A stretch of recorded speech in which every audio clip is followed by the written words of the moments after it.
Terima kasih Pak Ketua. Bapak Ibu anggota Komisi 3, pimpinan Komisi Yudisial yang saya hormati.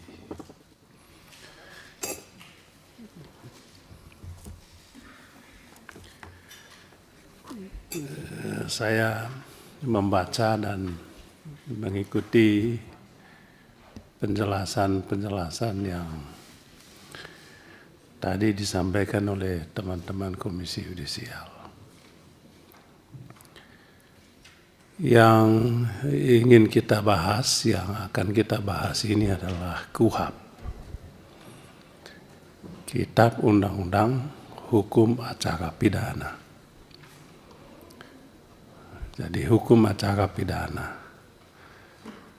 hukum yang mengatur tentang bagaimana menegakkan KUHP. Jadi hukum tentang bagaimana, bukan hukum tentang apanya. Dalam bahasa hukum, material dan formil.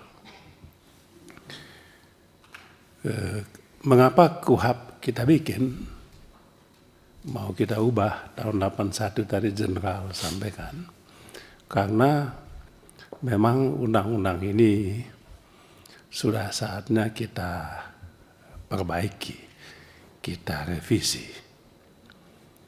Mengapa? Sebab banyak penyimpangan.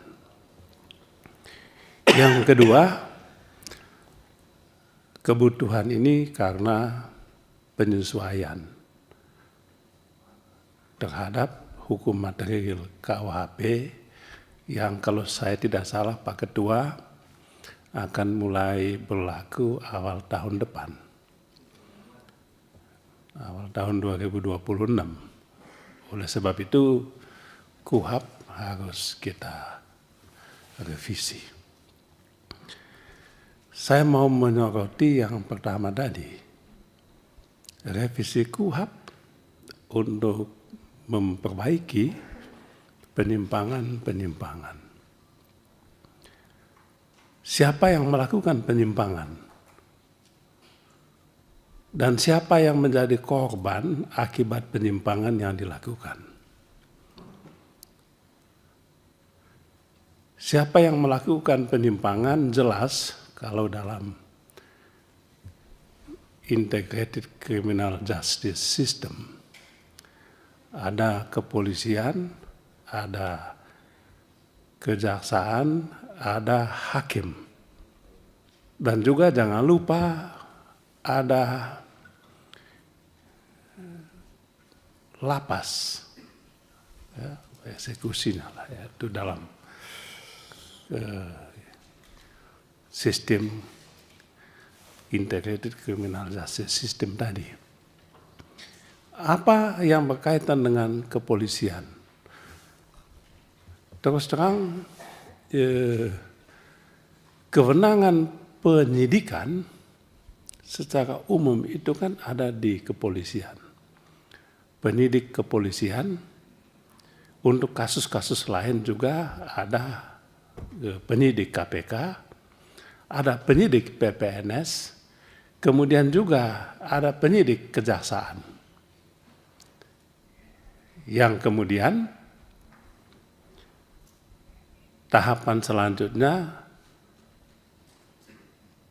penuntutan ada di kejaksaan dan ada di KPK. Nah, ini kan sistem kita. Sistem bifurkasi, sistem kita tidak menganut sistem tunggal, tapi sistem bifurkasi. Artinya penyidikan itu ada di beberapa institusi. Lalu mengapa kita mengawasi? Mengapa kita memperbaiki? Penyimpangan yang dilakukan selama ini adalah pada tahap penyelidikan dan penyidikan ini.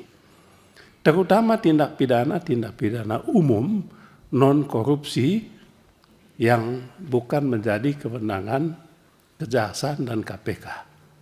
Nah, apa kewenangannya?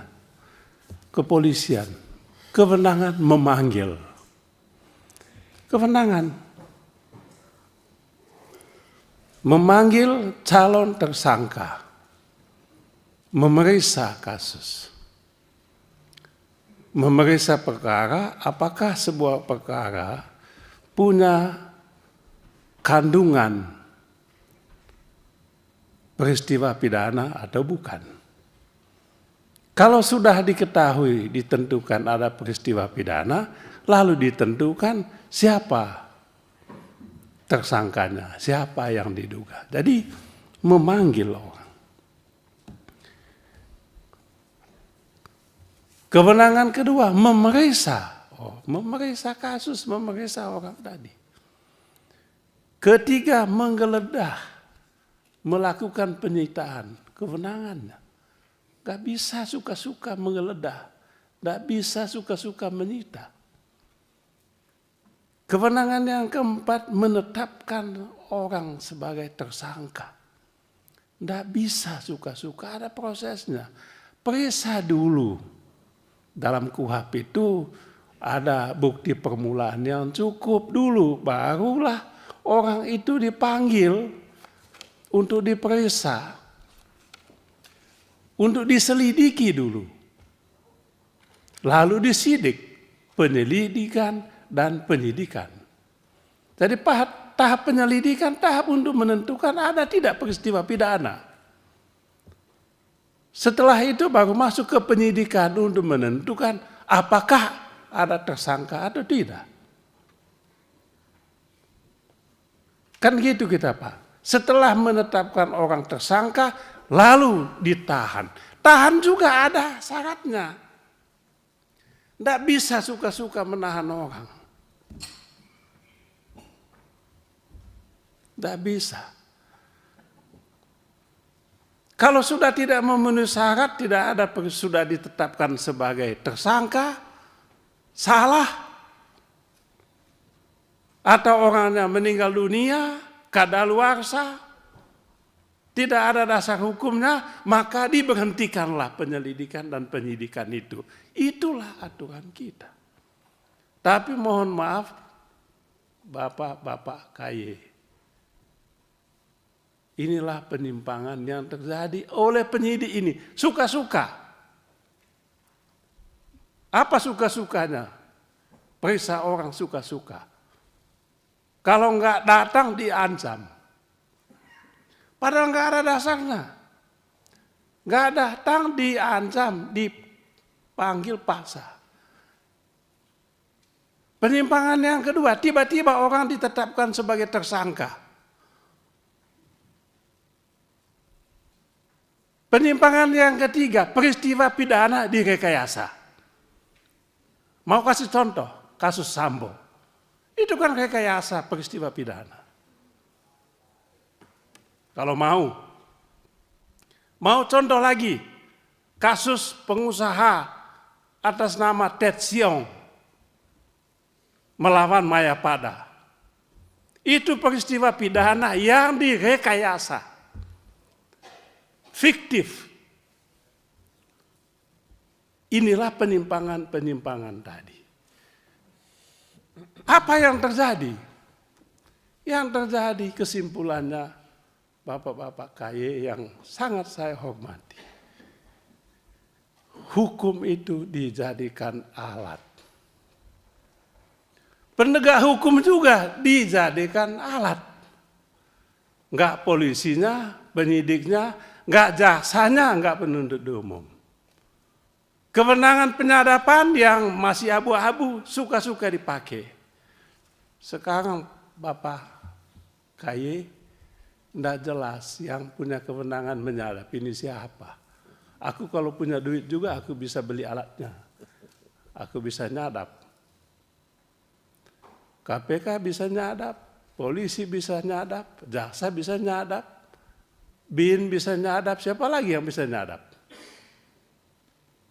Suka-suka kita. Nah, hukum jadi alat penegak hukum juga menjadi boneka. Bonekanya siapa?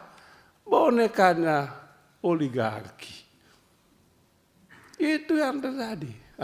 KUHP mau kita revisi, mohon maaf Pak Ketua, kalau bisa kita, ada dulu usul kita, ada hakim komisaris. Supaya setiap jaksa, polisi menetapkan, memeriksa orang, menetapkan TSK, ya bisa langsung. Hakim komisaris dulu. Untuk ngawasi, tapi mohon maaf, teman-teman kita di polisi tidak suka dengan ini.